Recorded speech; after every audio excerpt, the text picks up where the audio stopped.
السلام عليكم متابعينا الكرام، سعيد بلقياكم في هذا الموجز الإخباري. قبل أن نبدأ لا تنسى الإعجاب بالفيديو وعمل اشتراك وتفعيل الجرس ليصلكم كل جديد أول بأول.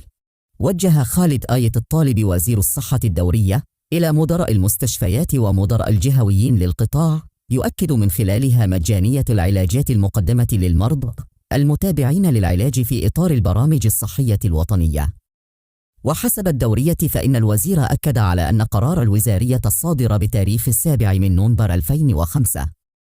ينص على مجانية سنة العلاجات الموجهة إلى مرضى السيدة، بدءا بالتحاليل مخبرية وانتهاء بالأدوية، حيث تبين للوزير حسب المذكرة أن بعض المدراء والمسؤولين ببعض المستشفيات أصبحوا يقومون بفترة ساءة الخدمات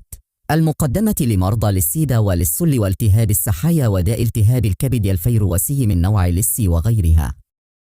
منبها إلى أن هذا ما من شأنه أن يربك مسلسل العلاجات لأمراض التي تتميز بعدوى مرتفعة.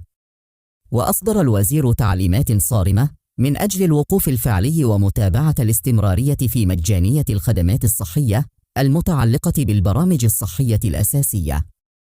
يذكر أن وزارة الصحة تتحمل مصاريف المرضى المتابعين في كل البرامج الصحية الوطنية من كل الفئات العمرية والنساء،